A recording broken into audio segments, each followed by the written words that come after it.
Okay, guys, we are back now. Let's see. Next thing is disciplinary proceedings. So, if any chartered accountant does anything wrong, how proceedings will take against him? How case uh, how case is going to shape against him? How the whole disciplinary process is going to happen? Let's understand. It's very simple, straightforward.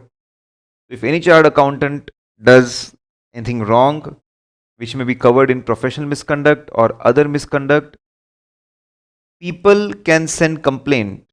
People can send complaints, or those who are suffering, they can send complaints, or any person can send, even if not suffering, they can send complaint or information. Keep in mind that anonymous information will not be accepted.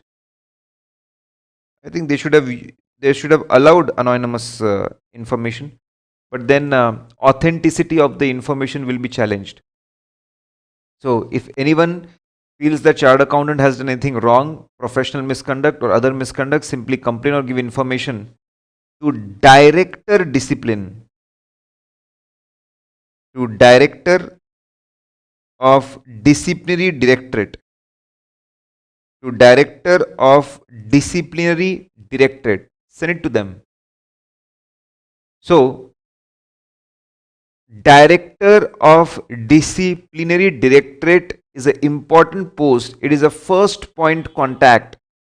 So first time complaint comes, first time information comes, it comes to DD. It comes first to DD. Now what is DD supposed to do?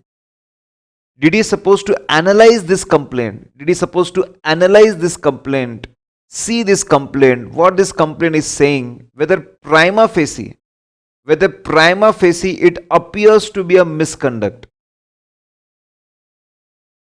whether after prima facie it appears to be a misconduct. If it appears to be a misconduct, prima facie opinion after a little bit of investigation, if it appears that yes, chartered accountant seems to have done something wrong, so he will frame a prima facie opinion whether misconduct is done. Prima facie opinion after a little bit of investigation whether misconduct is there. And if he thinks that there is a misconduct, he will forward this complaint information to higher authorities. Now, who are higher authorities? Higher authorities are Board of Discipline and Disciplinary Committee. If he feels that misconduct is covered in first schedule, that means comparatively a low level of misconduct, then he will direct it, then he will send it to Board of Discipline. Then he is going to send it to the Board of Discipline. If he feels that it is covering both, if he feels that misconduct is of second schedule, that means a bigger level misconduct, or both first and second, then he is going to send this information and case to disciplinary committee. So it's very simple. For misconducts of first schedule, low level misconduct, we have Board of Discipline to handle the case. And if it is of the second schedule, higher level, then we have disciplinary committee to handle the case. If there is no misconduct at all, if there is no misconduct, if they feel that no, prima facie there is no misconduct, someone has complained that this particular CA always parks car in my parking and send computer CA Institute. CA Institute has nothing to do with it. It neither falls in the professional domain. It's anywhere near other misconduct. It's a very this complaint. It is nowhere near the misconducts. Something to be sorted out within the society, within the local society, it needs to be sorted out. CA Institute doesn't have any role to play in that. Then also, Director, Discipline Directorate, they will send this to Board of Discipline. That's interesting. They cannot take any final decision. They can simply send to Board of Discipline.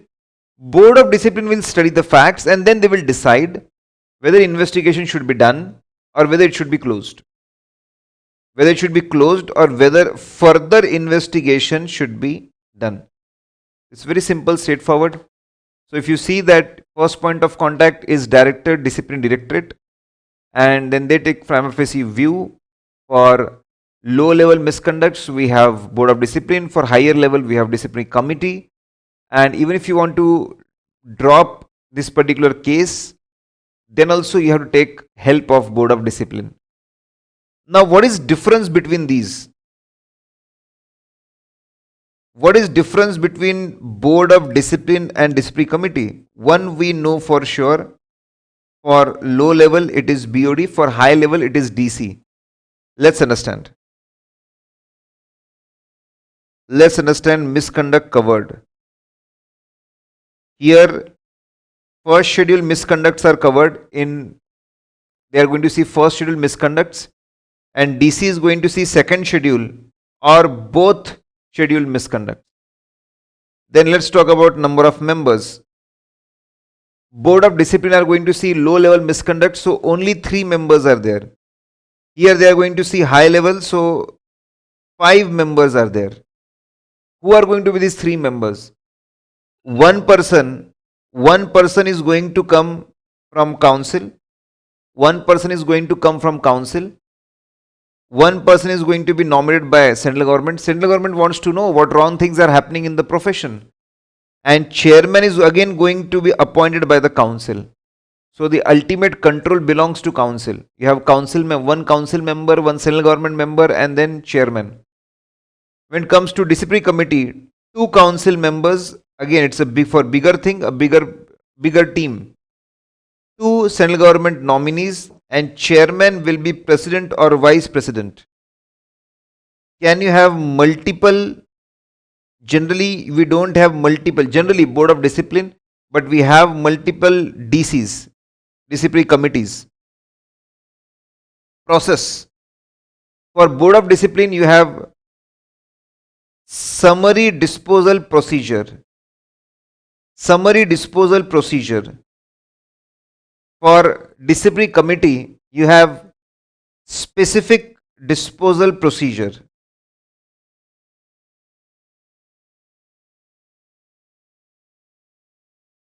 Specific disposal procedure. Summary disposal, that means quickly let's sort out the case. When we talk about the disciplinary committee, they have specified detailed procedure to study the case, give people opportunity to speak, think about it, and then take the decision. What are the punishments here? If you talk about BOD, they can reprimand. Reprimand simply means, okay, so they can scold. Reprimand, they can scold, or fine up to 1 lakh. Up to 1 lakh. I don't know. Sometimes amount of fine is low. That means you want to encourage. But then membership removal can be done for 3 months, up to 3 months. That is dangerous. You can be removed from the membership up to 3 months. If you do something wrong in first schedule, you can be reprimanded. There can be fine up to 1 lakh rupees or membership removal up to 3 months. But when we talk about Board disciplinary committee, you can be reprimanded, number 1, or fine up to 5 lakhs, number 2, and membership removal.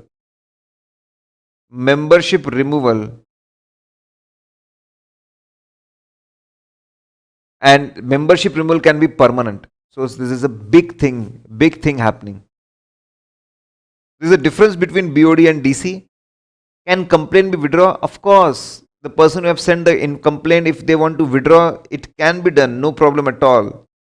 Now, who will take, how withdrawal will be done.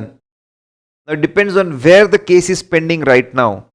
Case may be pending at director discipline level or board of discipline level or disciplinary committee level. If it is pending at DD level or BOD level, then BOD will decide. BOD will decide whether the withdrawal should be done or not. If you see, DD is not having powers to take final decision. DD is simply redirecting authority. They simply direct things to BOD and DC. That's it. They don't take final decisions. If it is pending at disciplinary committee themselves, they will decide. They will decide whether the case should be closed or it should be continued, where it should be withdrawn. Closed, that means whether it should be withdrawn. Okay. Now, very simple things. Very simple things. Can you club the cases? Yes, that's absolutely fine. That's allowed. If similar complaints are received, then if similar complaints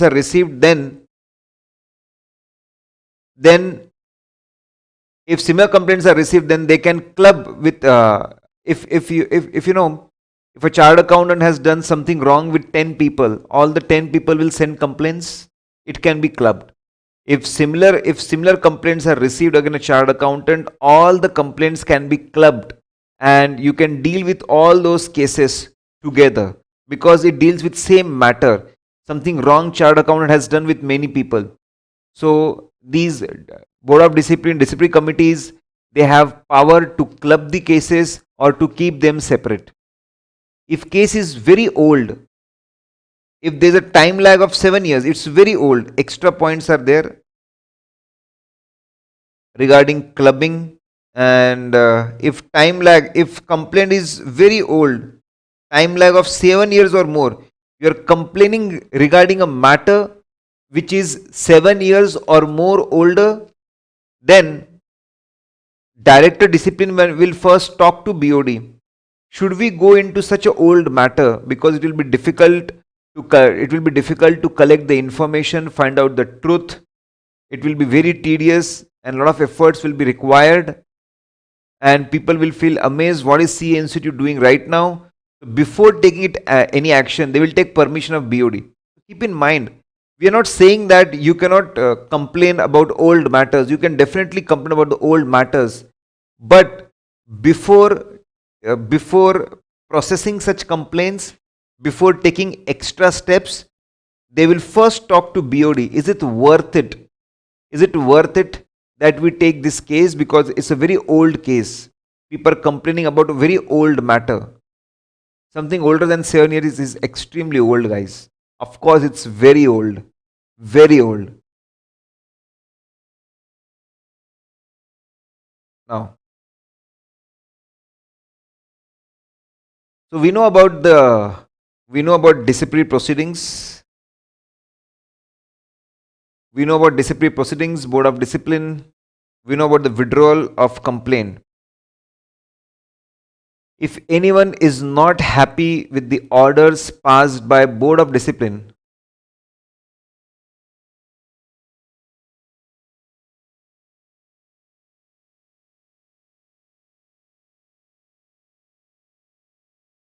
I said that stealing of course, stealing government information is a misconduct.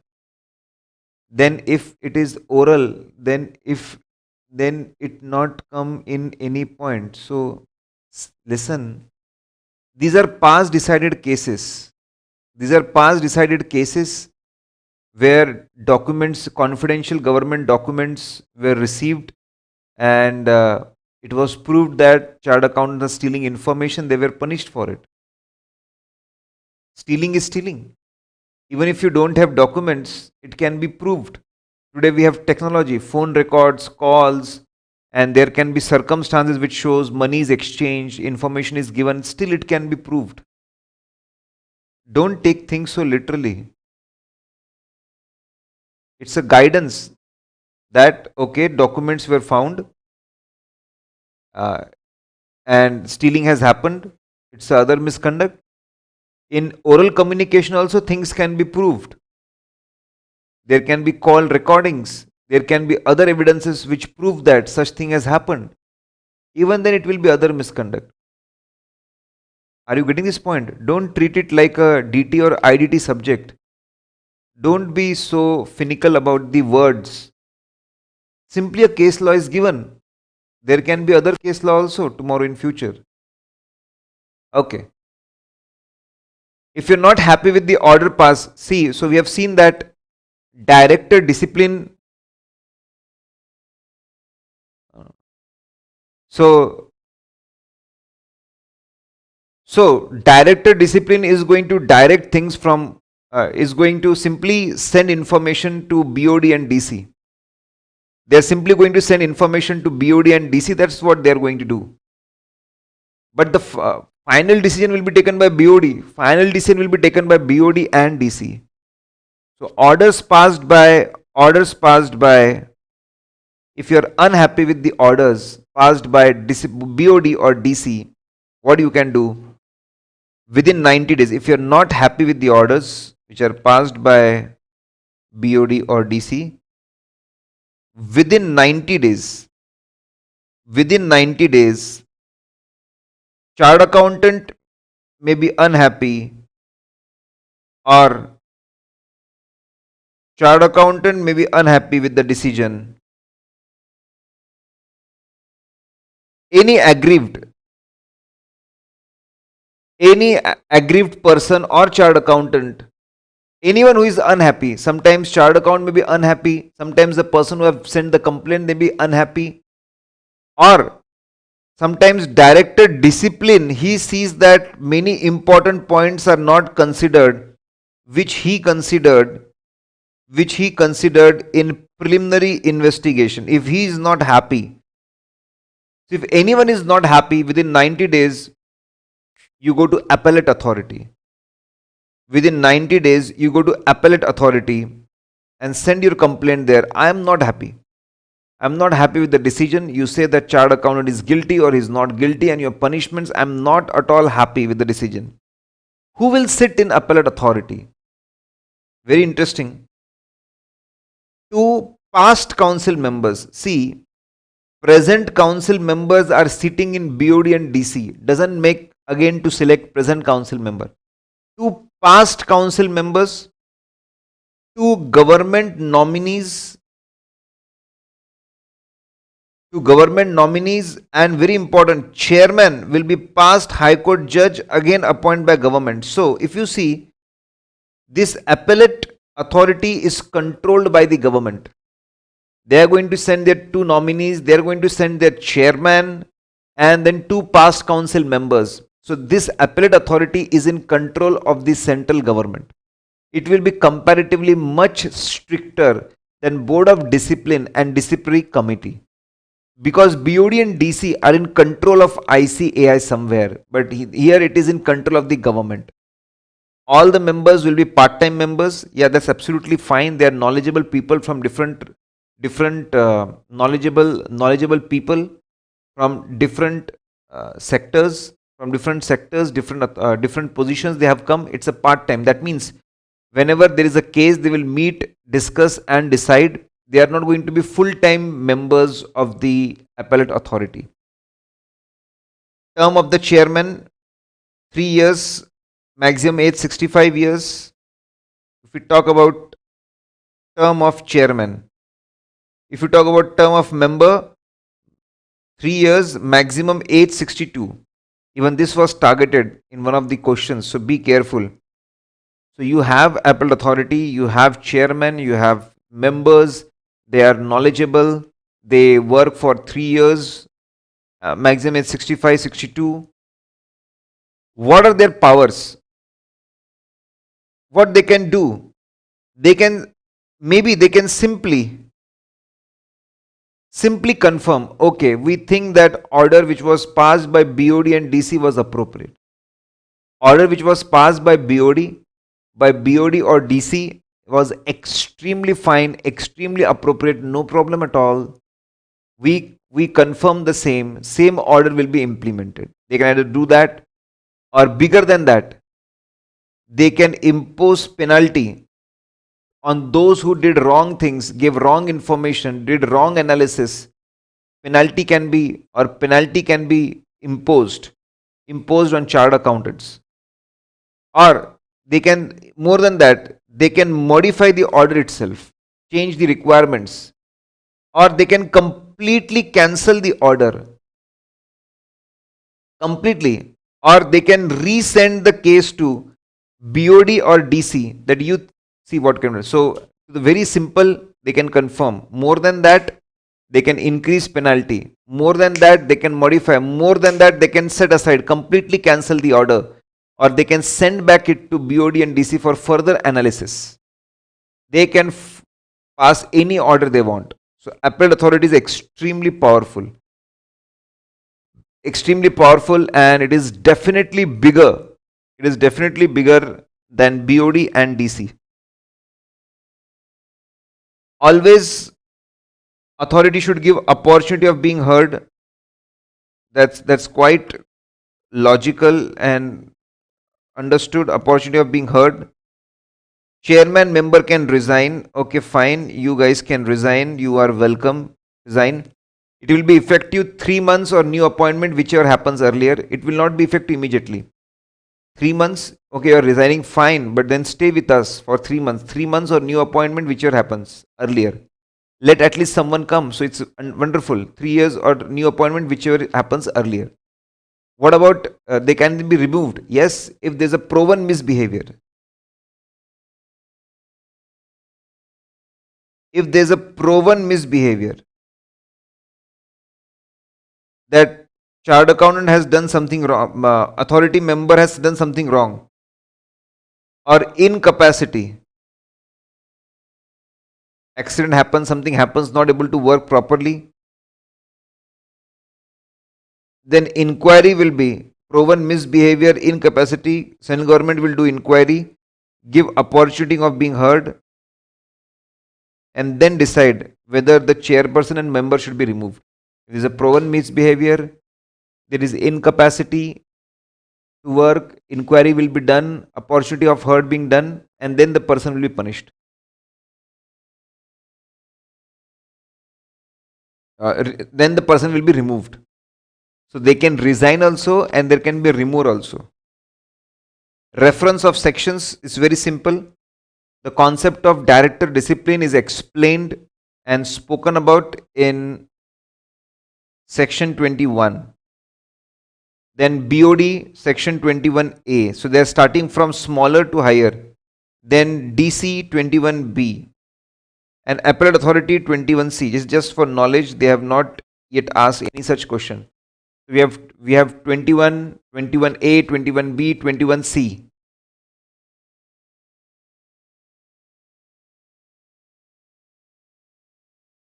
Within 90 days, after passing orders, within 90 days,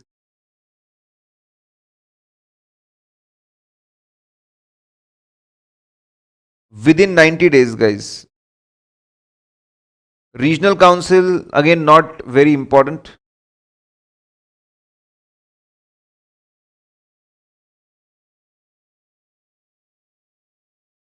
Aggrieved CA, any aggrieved person, chartered accountant, or sometime DD. Initial prima facie opinion, initial investigation was done by DD.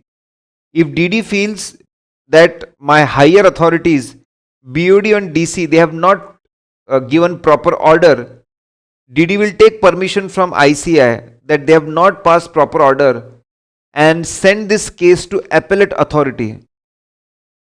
So any person who is unhappy, chartered accountant, or even DD, after taking due permission from ICAI, can send it to appellate authority.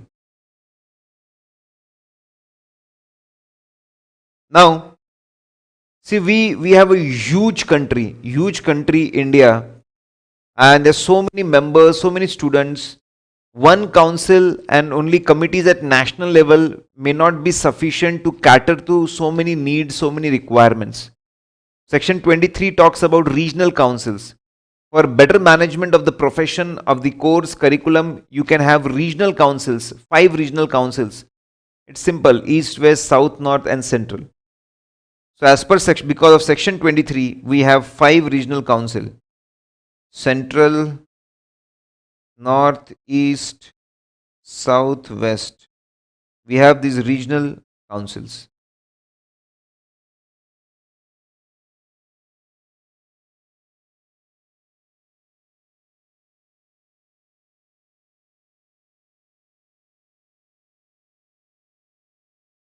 There's a region. Region is defined that this region is central, this region is north. Delhi comes in northern region. Delhi comes in northern region. We have north, south, east, west, and central.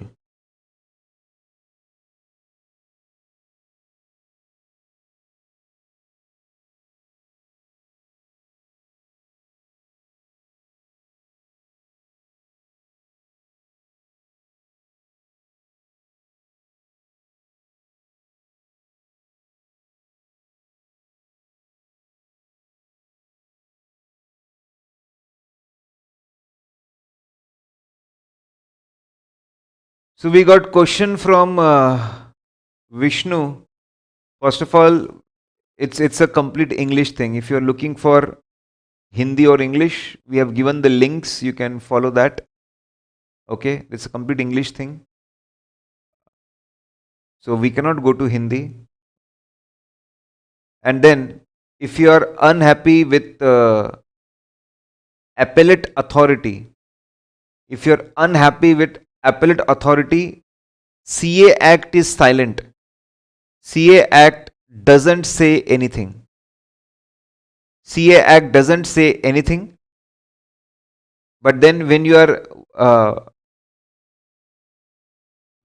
unhappy with any authority or any orders, earlier people used to go to high court. Earlier people used to go to high court. Still you can try to go to high court, but high court is not going to entertain it unless you prove that something appellate authority has done something grossly wrong. So let me clear, if you are not happy with the decision of appellate authority, CA Act says that okay, things end here, that's fine. They are silent about whether it can be sent to high court. So as per CA Act, there is no such condition of going to high court. But if you are grossly unhappy and if you have a lot of evidence that appellate authority has not worked properly, you can go to high court also. I hope that is clear. That is clearing your doubt.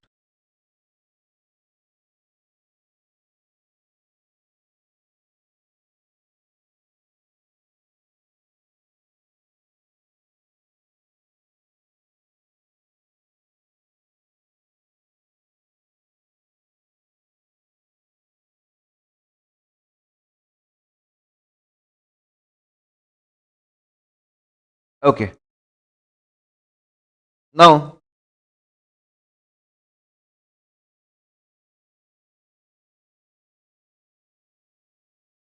guys, I hope you are listening to audio revisions. We are sending audio revisions on daily basis, and we are sending Q&A and MCQ discussions.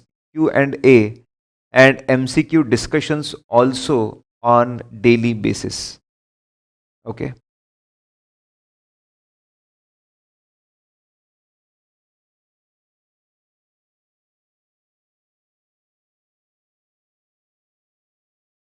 Now, let's come. This is B category. That means not very important. Simply let's go through that. It talks about penalties, and it's very simple. 24 to 28.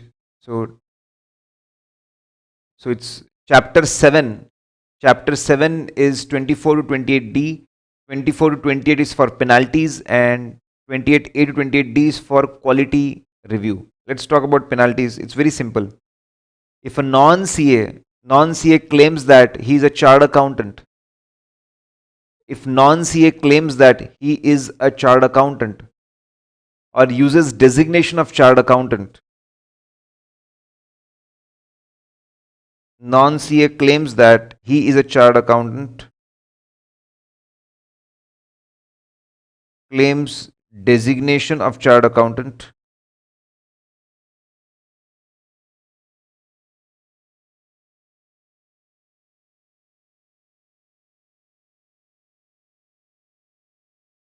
Then that's the wrong thing.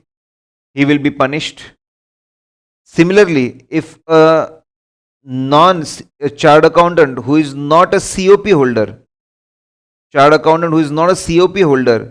if he claims that he is having COP to do practice, so if people are faking chartered accountancy, they are faking COP. That's really bad. Non-CA says that I am a CA, or a non-COP holder says that I am a COP holder. That's a bad thing. If they do this first time, they'll be punished with a fine of 1,000 rupees. 1,000 rupees, that's too low, as the act is very old. The penalties are also very old. 1,000 is nothing in today's world. And if second time this is done, fine will increase to 5,000, and then important, there can be imprisonment up to 6 months or both. So the condition of imprisonment is little dangerous. You can go to jail for 6 months. So first time it is 1,000, second time it is 5,000, or imprisonment of 6 months, or both.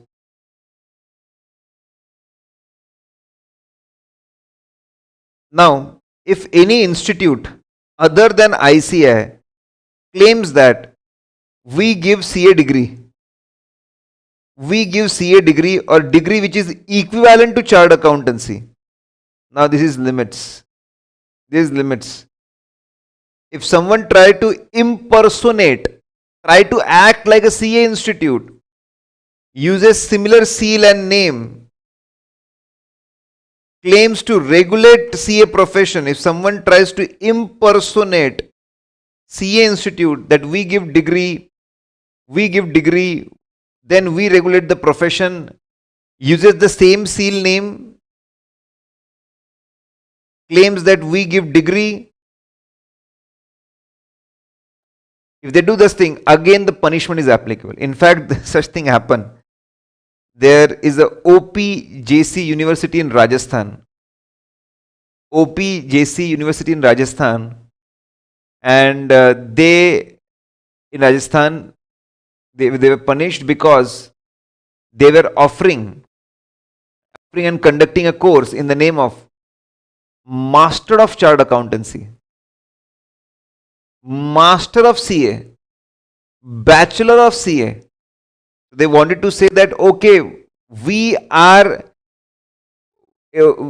they are trying to act like a CA institute. They are bringing course related to chartered accountancy, and that too, Master of CA and Bachelor of CA. Darsh is saying, let's go, sir. Let's not just do only CA. Let's do Master of CA. Let's do Bachelor of CA. So that was extremely bad thing, and it was removed. They were punished for this. It's a wrong intention altogether, impersonating. Now, this is section 25.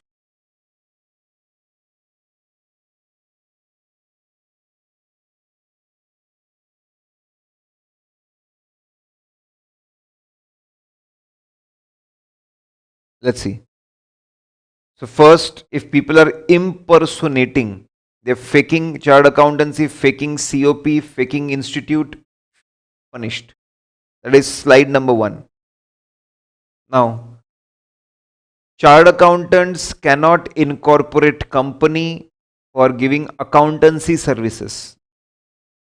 You cannot incorporate company and give accountancy services. You cannot give accounting consultancies. You cannot go for accounting consultancies, and you cannot go for you cannot give accounting services. It's prohibited. Accounting and auditing are very sensitive jobs. Accounting and auditing are very sensitive jobs. they should be done by individuals or they should be done by partners of partnership firm. Responsibility should be taken by individuals or partners of partnership firm. Responsibility should not be we don't want corporates, artificial entities to take responsibilities. We want real people to take responsibilities. So chartered accountants cannot incorporate company and give accountancy services. If they do it, they'll be furnished 1,000 first time and 5,000 second time. They cannot do it. It's a sensitive job. Let real people take responsibility. So C Act says you cannot give accountancy services by making a company. Company Act says you cannot make company for doing company audits. So one act prohibits overall accountancy services and one act prohibits audit services. Don't use corporate form. Use individual form and partnership form. But then yes, MCC is an exception. Management consultancy company is an exception. In that we don't do exactly accountancy, we go for consultancy. Okay. Further, we all know that so section 25 says don't use corporate form for practice. MCC is an exception. Use individual or partnership form. And we know section 141(2) of Companies Act, which says that if you follow partnership form of for doing practice, only that partner who is chartered accountant, who is CA having COP, only that partner can sign. Only that partner should do audit and sign audit reports. Shall be authorized to act and sign on behalf of the firm. That's simple. We cannot use corporate form. That's point number 1. We can use traditional forms, and in traditional forms, chartered accountants sign on behalf of firm. That is fine. And then there's an interesting point.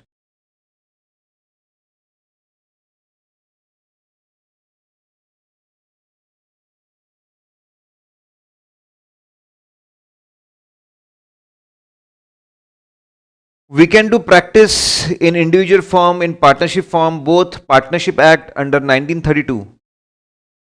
Partnership Act under 1932 and LLP Act in 2000. LLP Act, correct? 2008, I think. Yeah. Now, but then if company becomes partner in LLP, that means company is trying to indirectly enter into the accounting profession. If company becomes partner in LLP, then such LLP again cannot provide accountancy services engaged into practice. Therefore, in short, LLP should not have companies as partner, otherwise they will not be able to practice. So it's very interesting. There are penalties for wrongdoings and there are restrictions and prohibitions of corporate form for accountancy services. Use traditional forms. And if there's an indirect entry, if someone becomes partner in LLP, again that is not allowed. So point number 1 was impersonating, not allowed. Don't try to fake it, not allowed, you will be punished. Using corporate form, not allowed. Then forgery. If a non-CA does forgery, signs any professional document on behalf of practicing CA. If non-CAs, they remember the membership number, they use anyone's membership number to sign professional documents on behalf of practicing your firm. If you're doing it first time, fine of 5,000 to 1 lakh rupees. If non-chartered accountants, till the time you are faking it that you are a chartered accountant or you are a COP holder, it was 1,000, 5,000 fine. But now you are forging audit reports, financial statements, certificates, that is extremely bad. You're forging documents, yaar. You're forging audit reports, you're forging financial statements, you're forging certificates. That is extremely bad. That is poor.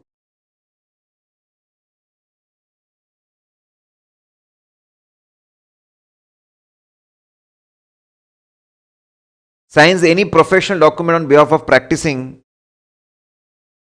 without authority, you are forging documents, forgery is getting done, you are doing forgery, that's extremely bad. Extremely bad. Basically, forgery is done. Penalty will start from 5,000 to 1 lakh. Now, this increases drastically. You are misleading people. Yeah, because of UDIN, now this is difficult. Because of UDIN, it is difficult. But if anyone gets UDIN details also, then they may be able to do it. But then it's an old law. Because of the concept of UDIN, such forgery will be very difficult. Very difficult. If it is being done first time, 5,000 to 1 lakh. Then second time, it doubles up, 10,000 to 2 lakhs. Simply it doubles up. That's it. Now, let's understand. It's very simple and very important. Section 27. Section 27. Let's see.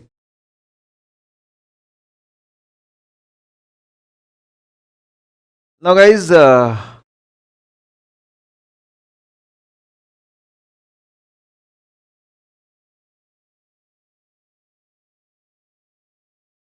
can we have how many branches we have? Can we have multiple branches? Of course. We can have multiple branches. We can have multiple branches. We can have many branches. We can have many branches. That's absolutely fine. We can expand our practice. But we need to ensure that quality services, good services are given in these branches.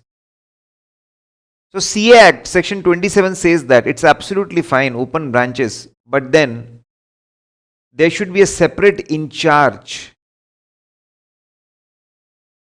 There should be a separate in charge.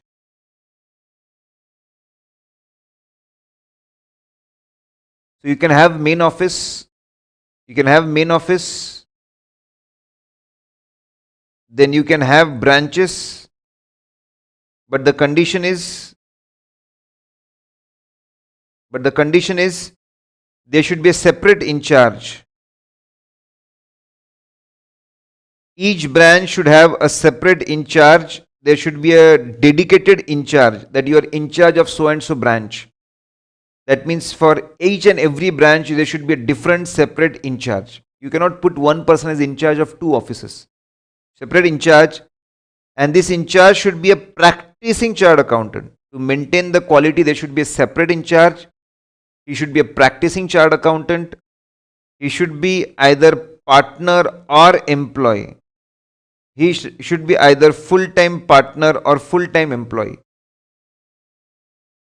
Full-time partner,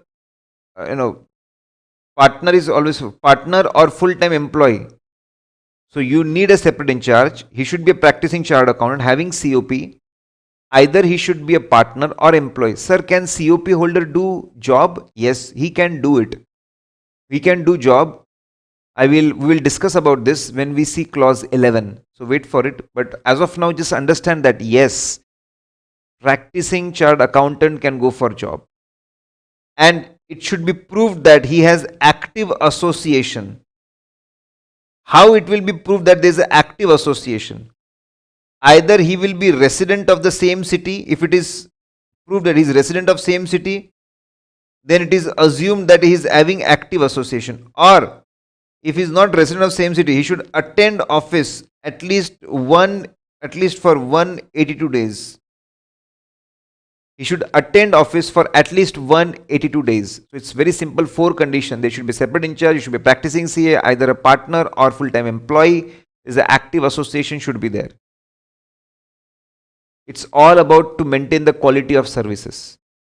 You cannot open branches and give it to MBAs and graduates to handle, or lawyers to handle. No. Or retired bankers to handle. No, that is not allowed. Now, there is an exception to this general rule. There are two exemptions or exceptions, you can say that. If a branch, if a second office, to be specific, if second office is within 50 kilometers from the municipal limits, So see guys, we have main office, then we are having municipal limits, we have main office, then we are having municipal limits, and from those municipal limits within 50 kilometers, if second office is within 50 kilometers, then that office is exempt. No need to have separate in charge. It is not required. Okay. Is it available for third, fourth and fifth? No, it is only for second office. One more office. If you open one more office within 50 kilometers of municipal limits, correct, you will not get exemption. Fourth office, you will not get exemption. Fifth office, you will not get exemption. So this exemption is not allowed for third, fourth and fifth offices. It's allowed only for the second office. Okay, if you are having so many branches, have so many in charge, not before that. So whenever firms want to expand, they have to think about it, who is going to be the in charge. Now, next exemption. If office is in hilly region, so there's a hill at the top, you're having hilly region, then one or more office can be opened without separate in charge in plain area. See, you are in hilly region, and you may find that in some seasons, especially winter season, especially winter season, it is difficult that people will come to the hilly region, top region. So you may open a temporary office. In plain region without separate in charge for 3 months. For 3 months you can open it. There should be temporary board, no mention in official stationery. All correspondences should come to main office only.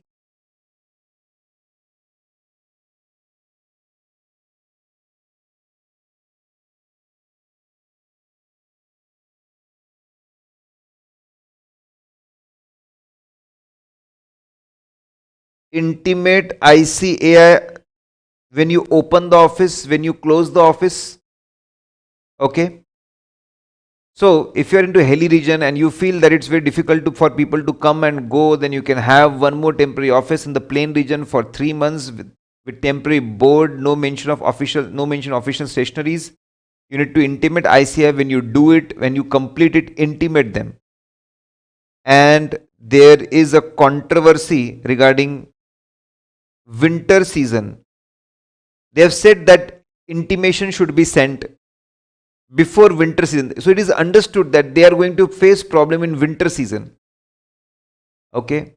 What is the controversy? Recently, ICAI asked the case in RTP or MTP. There is a case of Kodaikanal. Kodaikanal is a hill station. And it is said that Chartered Accountant, they opened branch office. In the plain region.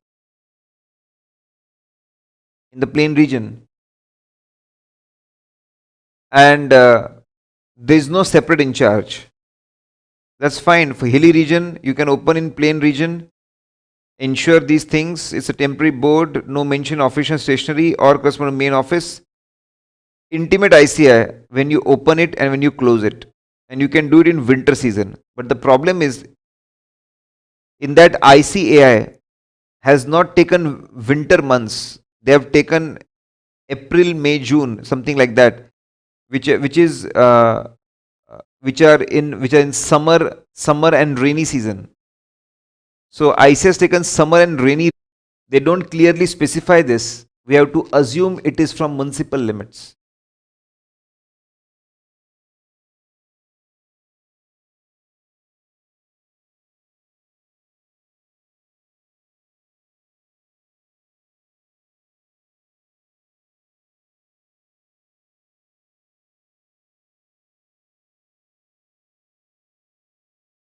See for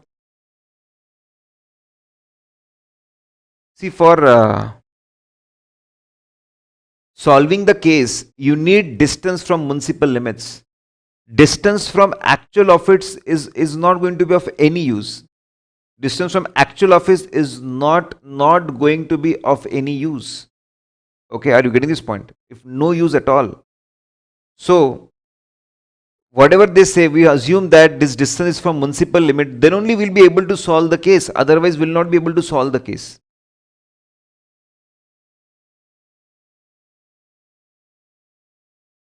Okay.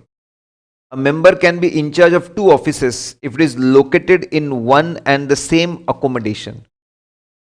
If it is in the same, you are saying the two offices are there. One is audit office, one is tax office in the same premises, same same premises, same floor. You can have one common in charge. If two offices are located in one and same accommodation, that means it is next to each other, something like that, next to each other, same complex next to each other. You can have one in charge for two of them. Fine. Now regarding the name board, with regard to use of name board, there will be no bar to putting up the name board in place of residence. You can, at your residence, you can put your chartered accountant, write your name, C. Ravi Towri, with designation of chartered account. But don't put name plate or name board, put name board of individual. Don't put name board of firm. If you put it for firm, it may be considered as branch and you need a separate in charge. For name board, it is simple. Individual name should be put on the name board and not firm's name. Firm's name should not be there. So, guys, that was very interesting regarding penalties and section 27. Now we are going ahead. That is, if you got any doubts, you can post it, guys.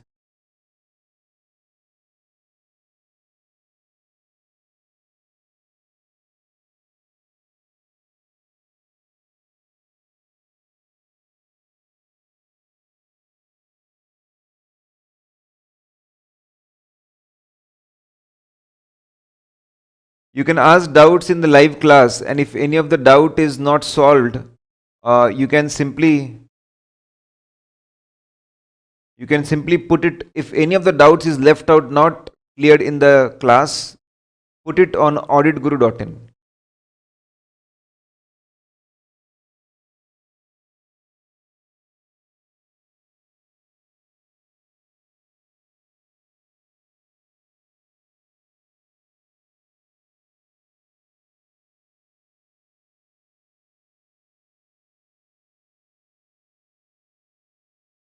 Generally, chartered accountants, when you talk about CA firms, you don't write brothers, sons. You don't write that. Chartered accountants simply write two things, and company or and associates. And company or and associates. They don't put brothers and sons. Okay. There are two ways of writing the firm name, as I've explained just now.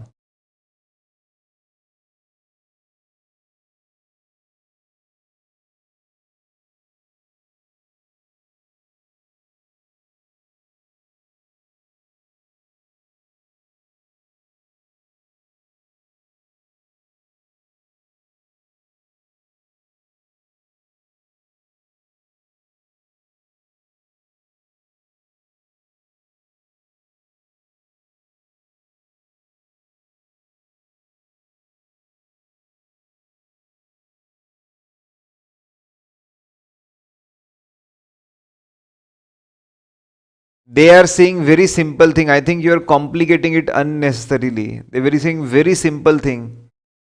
Suppose I am having a firm. I am having a firm, Tauri, Gupta and Associates. At my office, I will put the name board Tauri, Gupta and Associates, Chartered Accountants. But at home, I will put the name board CA Ravi Tauri. Very simple thing. They are saying don't use firm's name at home. Don't put Tauri Gupta and Associate at your home. Firm name in front of firm's office and personal name in front of home. Always interpretation should be very simple and logical. Interpretation should be very simple and logical. It should come in common sense. If it is not coming in common sense, then that doesn't mean then it means it's not a proper interpretation.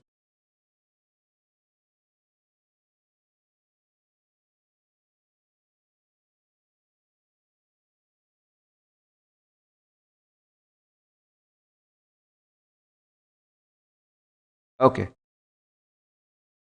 Now let's see, guys. It is section, what we saw just now was 24 to 28.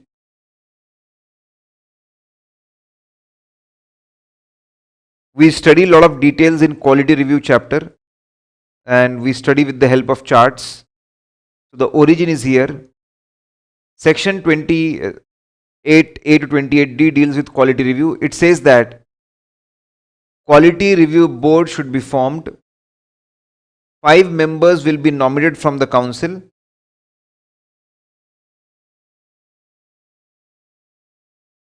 So 5 members will be nominated from council. 5 members will be nominated by the central government. And chairperson will be nominated by again central government. So total 11 members, in totality 11 persons will be there, 5 coming from council and 6 coming from central government. So it is ultimately controlled by central government. These people will be from economy, those who are expert in economy or below that finance, business, accounting, law. They are going to come from different fields. What is going to be their function? They are going to have very simple function. Review quality of services given by chartered accountants. Are they giving quality services?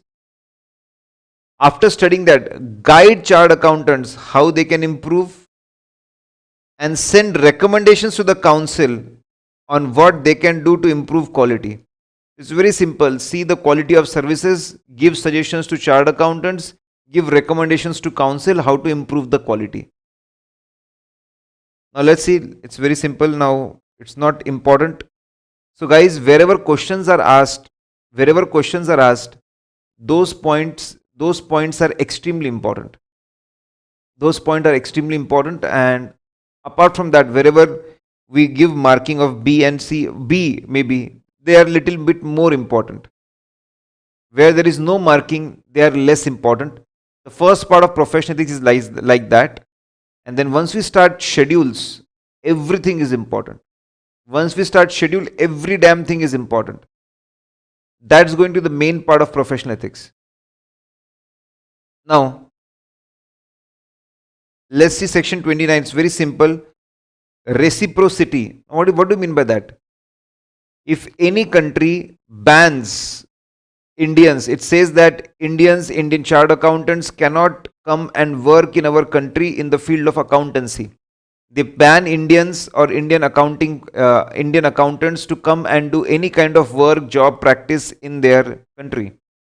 So we can also ban them. Reciprocity. If they ban specifically Indians, we will ban specifically those people, that you cannot come to India and do any kind of practice. You cannot work in India in any manner. Similarly, if any country wants to welcome, please come to our country and work with us, practice with us. Your members can get registered with us. Then we should also go.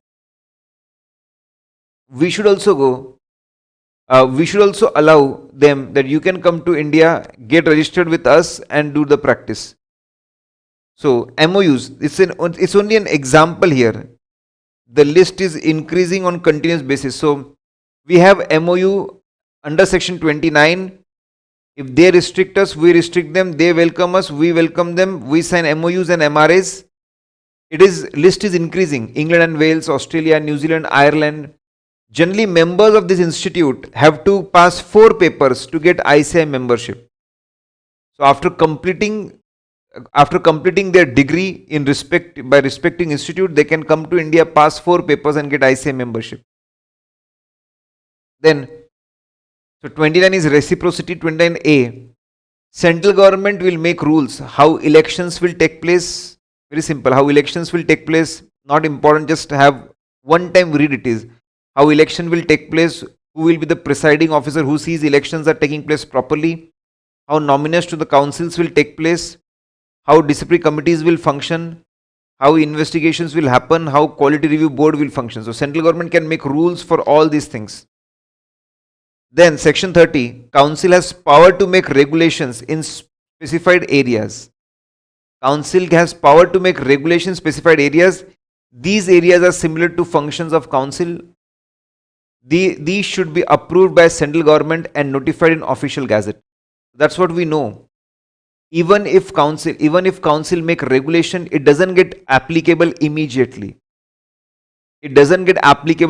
So council has to make regulations, send to the government that you approve it, and then they put it in official gazette, then it becomes official. So in CA Institute can make regulations, but then it's up to government. It's up to government to approve them and bring it to the official gazette.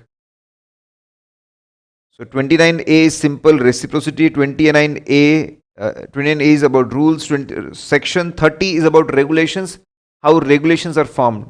CA Institute will make it, government will approve it, it will be printed in the official gazette, it comes to the force. You'll always find this. You will get information from the institute, but it takes time to things become official, legally applicable. Then, after Satyam scam, 30A was inserted. Central government has power to make or amend regulations. 30B, all rules, regulations and notifications should be laid in front of Parliament. Parliament can ask questions on it and challenge it. Till now, nothing like this has happened. That means they have not challenged anything. 30C, central government can give direction to council, dissolve council, appoint temporary council, conduct elections for new council. So they can give directions. More than that, they can dissolve the complete council. They can appoint temporary people. They can they can have new elections and again have a council. 31, 32, 33 are not relevant at all. So these are further miscellaneous things, not very important. Having just one read is sufficient. So guys, congratulations, we are through with the complete CA Act. But then the most important thing, schedules, we are starting with the schedules. We saw wonderful background and we saw from section 1 to section 33, a lot of important things. Wherever questions are asked, that is extremely important. Apart from that, I have given the markings also. And if you do these important things, forum question bank and MCQ, you are fully prepared for the exam. Fully prepared for the exam. Generally in professional ethics, they have tendency of repeating the questions. They repeat a lot of questions. Now,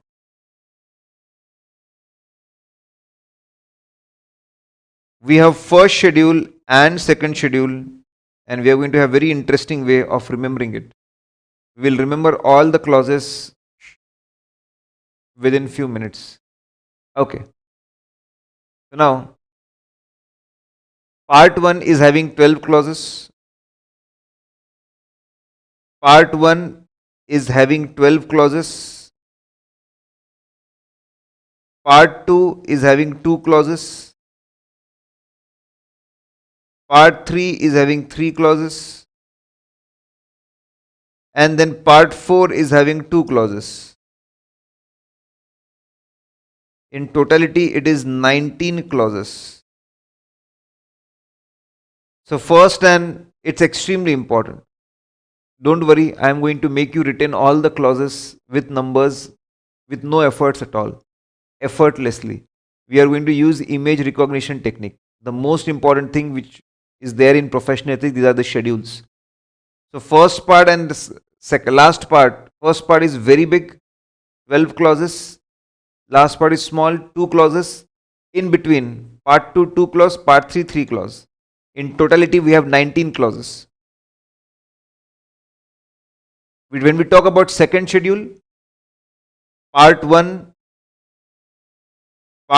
we have 10 clauses. Part 2, we have 4 clauses. Part 3, we have 1 clause. And it is 15. In totality, there are 34 clauses. It's a complete list that these 34 things will be considered as misconduct. Majority of them are regarding our professional life. That's a professional misconduct. Some of them, they are for both our professional life as well as personal life. So that will be other misconduct. Now, let's see wonderful technique. Let's see wonderful technique to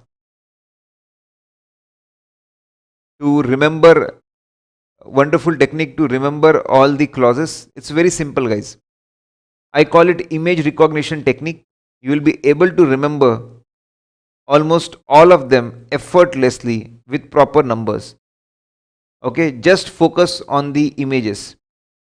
Don't read anything. So first we can see photo of Nargis Fakhri.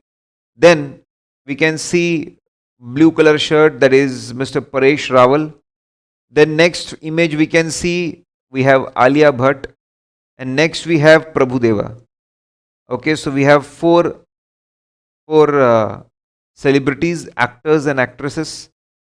So Nargis, Paresh Rawal, Alia Bhatt, Prabhudeva. Now they have 4 cars. We can see white color car, that is Scorpio. Black color, that is Audi. Brown color, that is Duster. And then red color, that is Camry.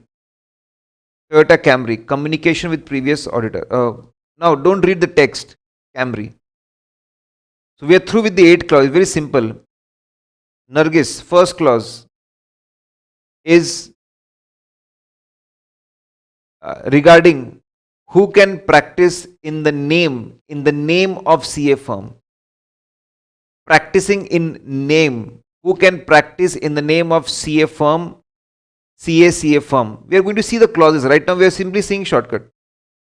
So Nargis is about name, on the name of CA firm, who can practice. Then Paresh Rawal, paying share of the fees, to whom we can pay share of the fees. We'll see it later. Then Alia Bhatt, accepting share of the fees, with whom, from whom we can accept share of the fees. Then we have Prabhudeva, with whom we can do partnership. So Nargis is about name, in the name of CA in practice, who can function, paying share of the fees. Alia Bhatt, accepting share of the fees. Prabhudeva, partnership clause. No need to remember the numbers. You will remember numbers automatically. Nargis name 1. Partnership Prabhudeva 4. Numbers will come automatically. In exams, we have to specify exact clause number so and so, part number so and so, first schedule. Exact clause number, part number, schedule number. And this is the best way to remember it. So white is Scorpio. Scorpio, it is regarding securing work. You cannot use illegal means for securing work. Then we have Audi. that is for Audi. We cannot do advertisements. We cannot advertise our professional achievements. We cannot do that. It is prohibited. We'll study about all these things. Don't worry. Then duster is for designation. We cannot use any other. So we have section number 7 and clause number 7 talking the same thing about the designation. Then Camry, communication with previous auditor.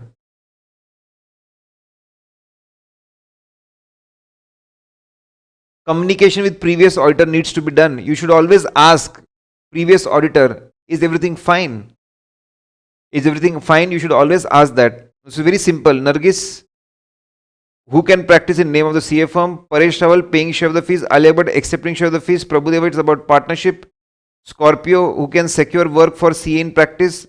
Can CA in Audi, can he do advertisements? Then designation, and then communication with previous auditor. So see, numbers you will remember automatically. There are 4 actor actresses, 4 cars, and then we have 4 places, cities to visit. Ranchi, you can see a temple, Ranchi. You can see a market, Firozabad market. You can see iconic Hotel Taj, that is Bombay. We can see Sai Baba's idol is there, so that is Shirdi. So we have Ranchi, we have Firozabad, we have Bombay, we have Shirdi.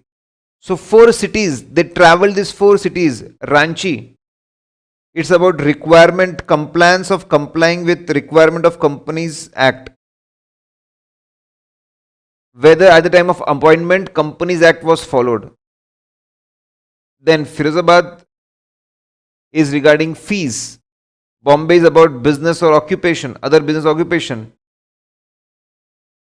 Then Shirdi is regarding who can sign. We are going to see this later. Who will sign? Ranchi is requirement of Ranchi requirement of Companies Act. Firozabad fees. Bombay business. Shirdi signature. Listen guys, there are 4 actor actresses, then 4 vehicles, then they visit these 4 places. Ranchi requirement, Firozabad fees, Bombay business, Shirdi signature. So we are through with the 12 clauses. We are through with 12 clauses, guys. We are yet to enter each and every clause. It's very simple. Then second part has 2 movies. Ek Tha Tiger, Ashiki 2. Ek Tha Tiger. So that becomes emoluments. Whenever emoluments, that's simply remuneration. Whatever you get for giving your services, that is called emoluments, remuneration. So first schedule part 2, Ek Tha Tiger and Ashiki 2. Ek Tha Tiger, that is for emoluments. Regarding emoluments, we'll study it later. Part 1 is for CA in practice. Part 1 is for CA in practice and part 2 is for CA in service. Those who are doing job, can they share their salary with anyone?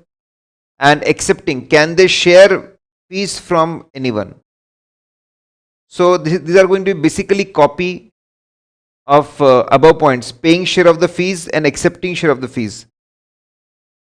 That was clause 2 and 3. This is clause 1 and 2. So we got 12 images, 12 clauses. 2 images, 2 clauses. Then they were hungry. They had fafda. That is regarding fellow chartered accountants. Then rasgulla. If you don't reply to the institute, it will become misconduct. If you don't reply to government authorities, it is a misconduct in decided cases. If you don't reply, it is clause 2 part 3 first schedule misconduct. Then so here first fafda and then something sweet, rasagulla, and now something better, so tea.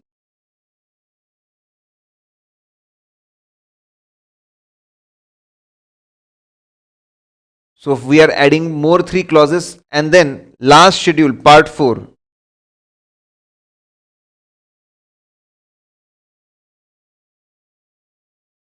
Last schedule, and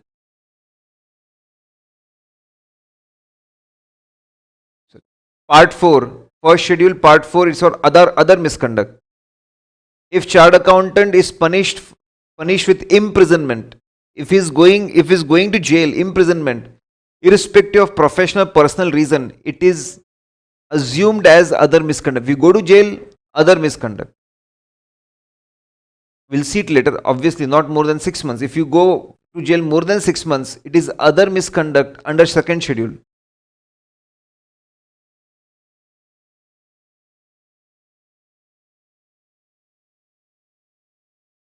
Let's see.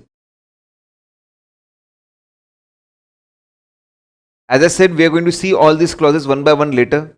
If you do something which bring disrepute to the institute, again misconduct. Clause 2, part 4, first schedule. So in totality, we have 19 clauses, 4 actor actress, 4 vehicles, 4 cities, that is 12. 2 movies, that is part 2. 3 things to eat, that is part 3. And then part 4 is for other misconduct, 2 clauses. Imprisonment and disrepute. Now we'll see these clauses one by one. So guys, if anyone asks you clause, simply recollect the images. Moment you find the image, you can automatically find details. You can automatically find the number. Easily you can find the number. Okay. If you got any doubts, please ask me.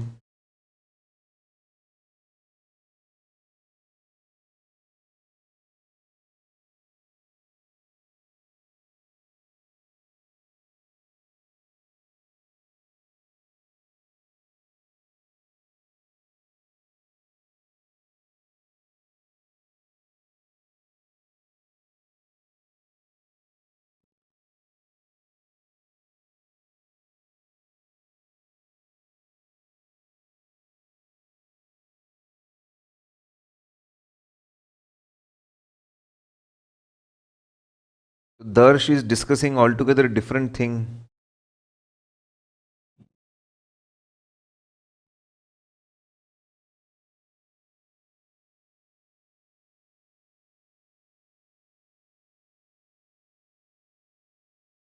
I didn't understand your concern.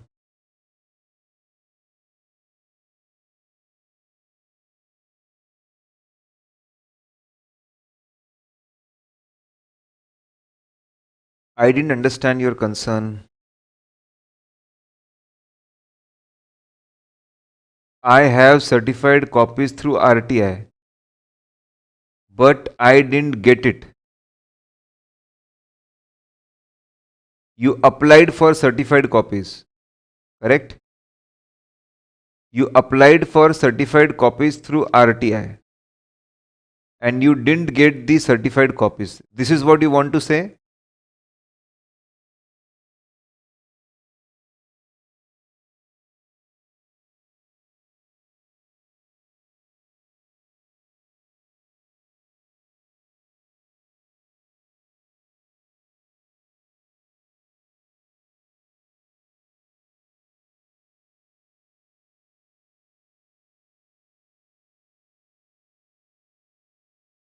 Darsh, you can call me between 7 to 7:30 in the evening. I have given my numbers. I don't think this is the correct time to discuss about the RTI. We can discuss doubts into professional ethics. I've given my numbers. You can call me between 7 to 7:30. We can talk about it. Right now we can discuss.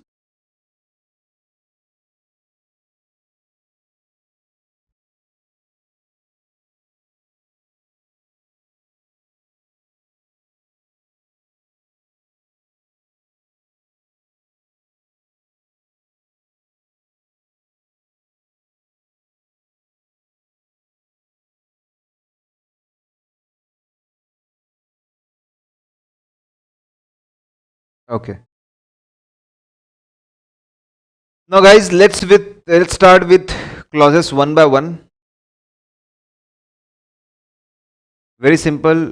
First schedule, part 1 is applicable to all the chartered accountants in practice, irrespective of whether they are working as an individual chartered accountant individual chartered accountant, one man army, or they have made a proprietor firm where there are, along with chartered accountant, there are employees who are working, or they are having a partnership firm. First schedule, part 1 is applicable to all the chartered accountants in practice, whether individual, proprietor, or firm. Now, what clause 1 says?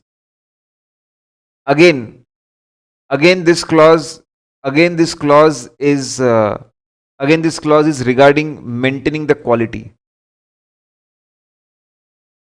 Suppose a CA opens up office. There's a practicing chartered accountant opens up office. There's a proprietary firm or there's a partnership firm. Okay. To maintain quality of services which are given in CA offices, what clause 1 says that? Clause 1 says that final services can be given independently. Final services can be given independently only by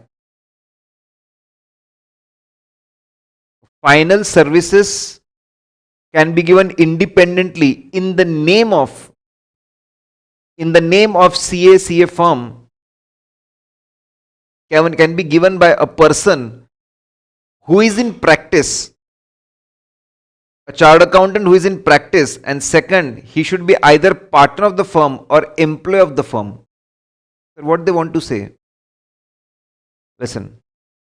So just imagine about it. There is a big CA firm. As I said, Towry Gupta and Associates. Towry Gupta and Associates is a big CA firm. And there are a lot of people working there.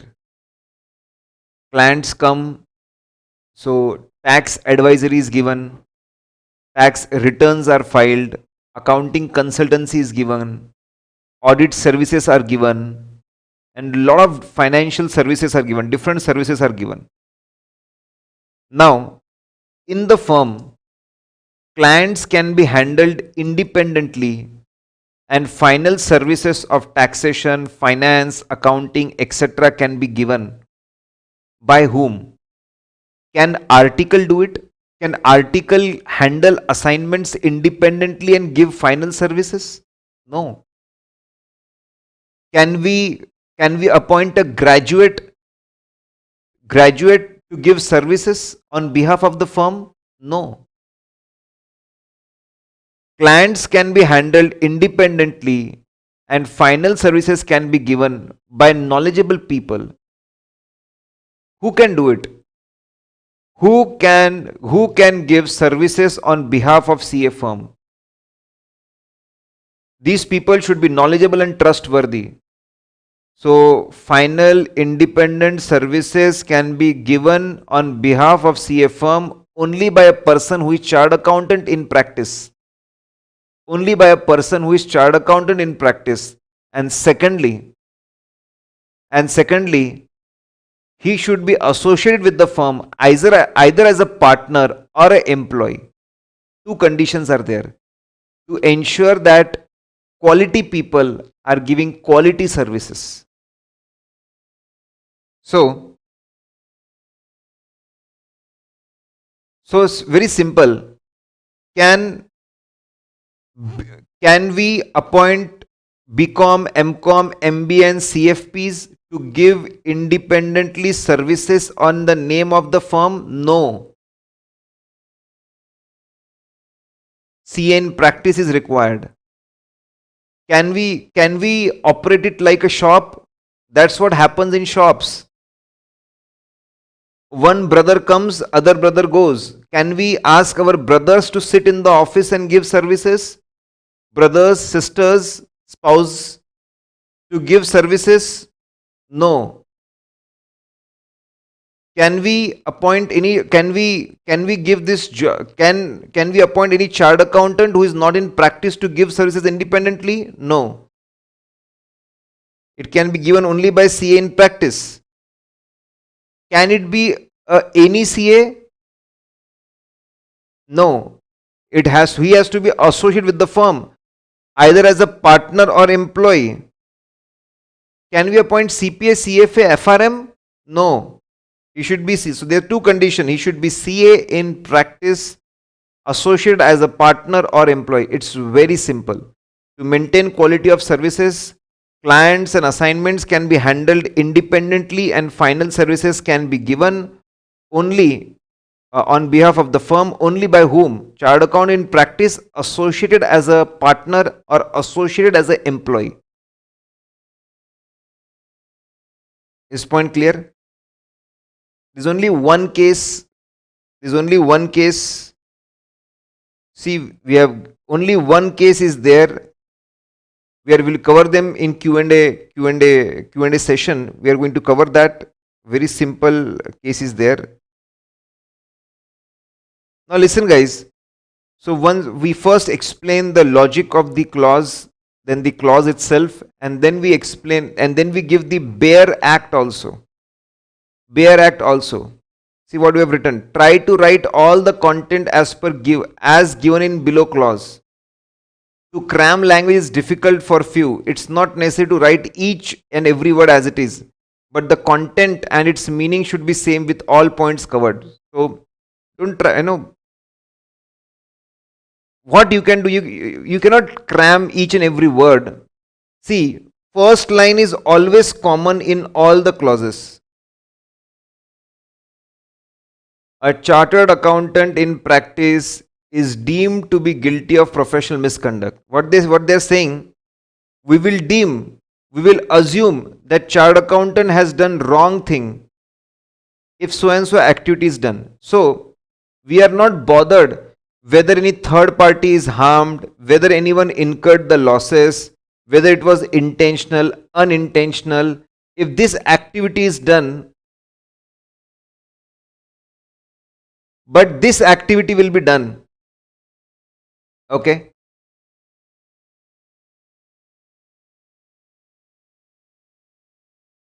But we will deem that it is if this activity is done, we will assume that a misconduct is done. So always write this statement.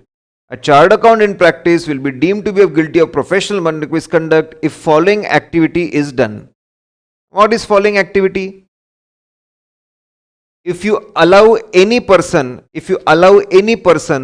other than CA in practice who is employed as partner or employee with the firm to practice, if you appoint anyone other than so and so to practice independently in name of the firm, fine, you can explain your own words. You can put one sentence as it is and then you can explain in your own words. See, clauses are drafted in negative manner. Misconduct, if this wrong thing is given, okay, sometimes it is difficult to understand. So when we explain what is allowed.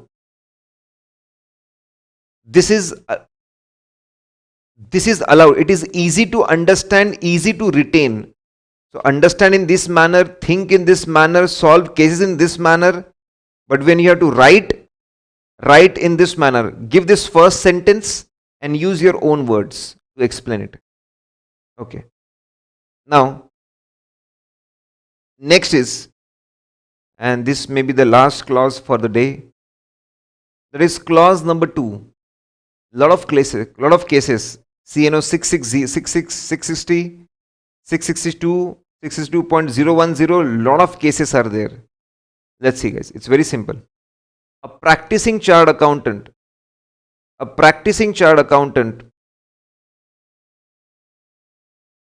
can pay or agree to pay or allow share of his fees, share of the profits, can pay share of the fee, share of the profits as brokerage, commission, or in any name, only with limited people. See, clause number 2 says that, guys, When we share fees with others, when others work with me, work together, we share the fees. So they are saying a practicing chartered accountant can share his work and share his fees with only ethical people. With only ethical people. And they have given list of 6 persons. 6 persons. Number one, a chartered accountant in practice can share work and fees with, first is with chartered accountant. That's common sense.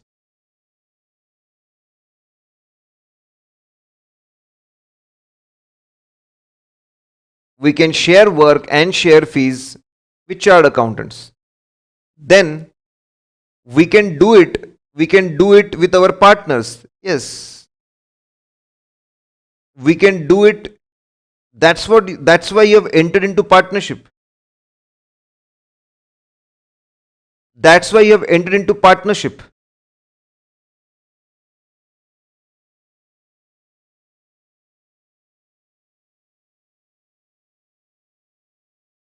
So you can do it with, you can share fees with the partner. You can share fees with retired partner. Yeah, sometimes this happen that retired partner taught us many things. Taught us many things. Is very important person who has helped us a lot, and we promise to share fees with him even after he has retired from the firm. It's allowed. You can share fees with partner, retired partner. Sometimes partner may die, and in partnership agreement it is written, if someone dies, then his share of the profit should be given to legal hire for so many years. They are going to explain that we should still pay them share of the profits for so many years. That is to help the family.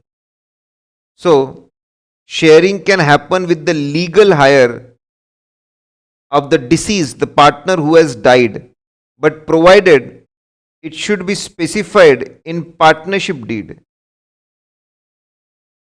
It should be specified. It should not be a new thing altogether. It should be already given in the partnership deed. So sharing with the chartered accountant, sharing work and money with chartered accountant is a common sense. Then partners is again common sense. That's why we have partnerships. Partners, retired partners, legal heir of the deceased partner. And apart from that, we can share it with others. Now others, who are others? Members of prescribed bodies. We can share work and fees with professionals, members of prescribed bodies,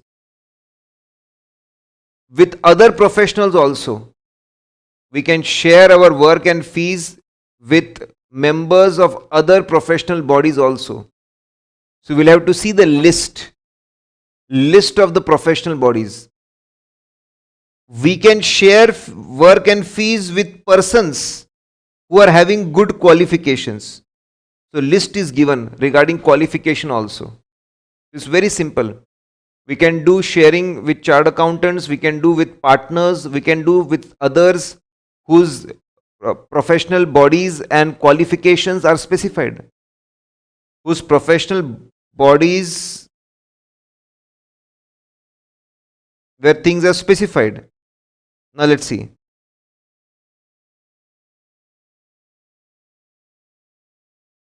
Let's see. Now there's a regulation 53A. Regulation 53A which gives list of professional bodies. List of professional bodies with whose members we can share the fees. See, just think about it. What are the popular courses we do along with CA? What are the popular courses we do along with CA? Along with CA, you people do CS. So you can share fees with member of CS Institute. People do CWA. You can share fees with cost accountants, member of ICA.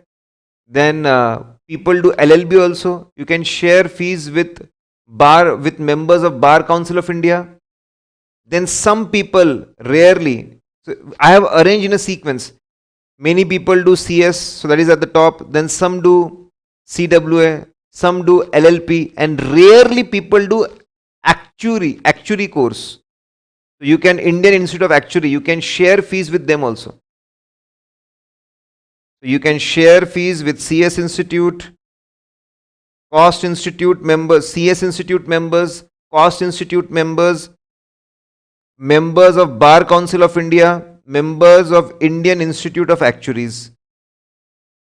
Correct? And instead of other, we can say, in new, we can say other.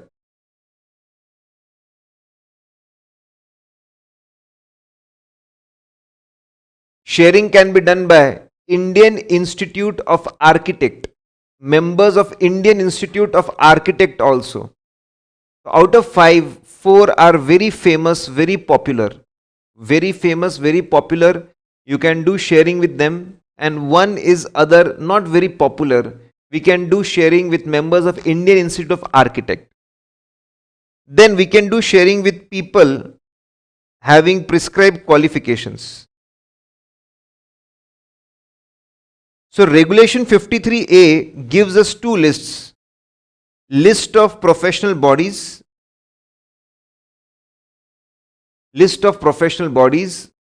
and it also gives list of qualifications. Now, first 5 are same. If a person is qualified CS, qualified CWA, cost accountant, qualified CWA, CMA, qualified LLB, qualified actuary, qualified architect. Sir, what is difference between these 2 lists? See, once you clear the exams, we say that you have qualified. And once you complete articleship, get the membership number, then you become the member. So we can say that there is a very small difference. Clearing exams make you qualified, and fulfilling other requirements and getting the membership number makes you member. So even if you have not become the member, still work and fee sharing can be done with you. We can do sharing with qualified CS, qualified CWA, qualified LLB, qualified actuary, qualified architect. Then can we do, and then they have added extra to BE Tech. When you do engineering from any college, you get BE degree, Bachelor of Engineering. If you do it from the national institutes, you become B Tech. So we can share work and money with the engineers also and MBAs also, irrespective of whether the services are rendered in India or outside India. So guys, it's very simple, straightforward. Okay. So we have 2 lists, list of professional bodies and list of qualifications, and 5 things are common. There are extra 2 things in qualification. There is a small difference.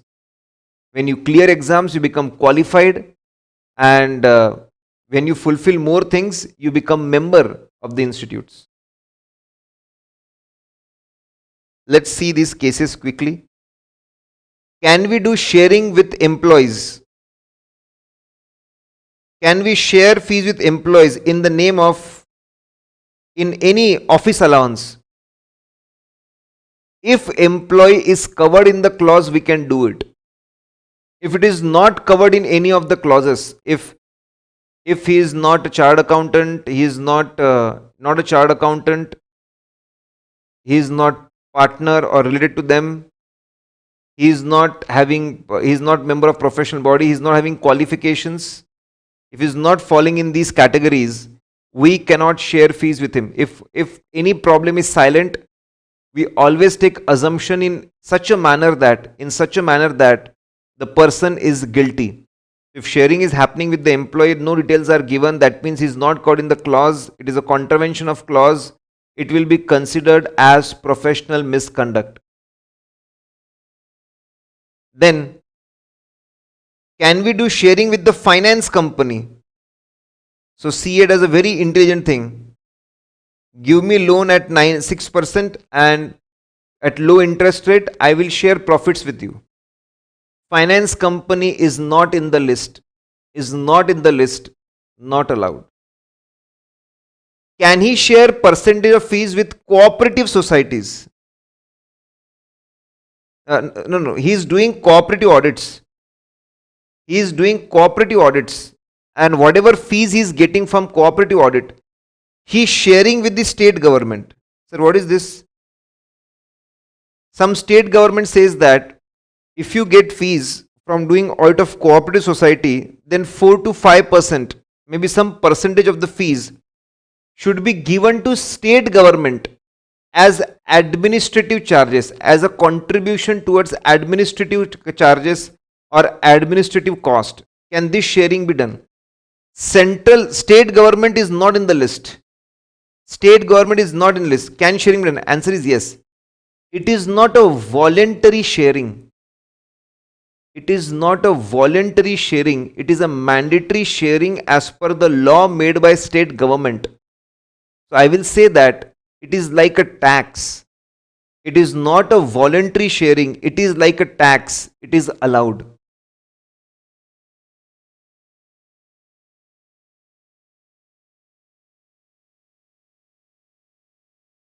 It is not voluntary sharing.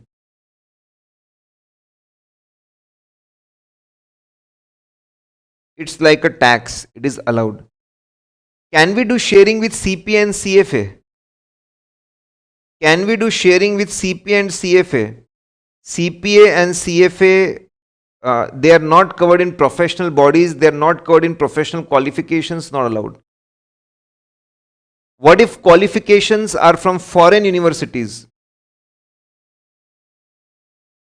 These qualifications should be Indian recognized. It should be recognized as per Indian law. The answer is no. It should be recognized as per qualifications should be recognized as per Indian law. Then only we can do sharing. Okay. Now, if partnership firm partner dies, widow is paid share of the profits, and it is written in the partnership deed. Sharing with the widow, that is legal hire. We are sharing with legal hire. It is definitely allowed. Last question. So you go back home after earning money and you share 50% of earning with the spouse, with the wife, or husband or wife, as the case may be. You're sharing fees with the wife, profits with the wife, or sharing it with your parents. Will that be allowed? Whether sharing with the relatives, will that be allowed? Okay. Answer is, no. Answer is yes. It is allowed. Sharing with relatives is a application of income. This is applicable for professional sharing. Clause number 2 is applicable for professional work and money sharing. It is not for personal sharing. So no problem at all. Clause 2 not applicable.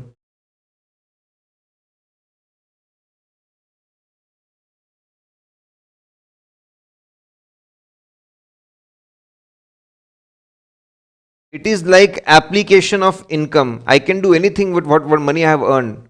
Not applicable to personal sharing with relatives, charity, God. Some people share profits with God. That's absolutely fine. No problem. So guys, we'll stop here. We are through with clause number 2. Tomorrow we are going to see very important clauses, because we may see clause number 6 and 7, the most important clauses. Clause 6 and 7. Bye everyone.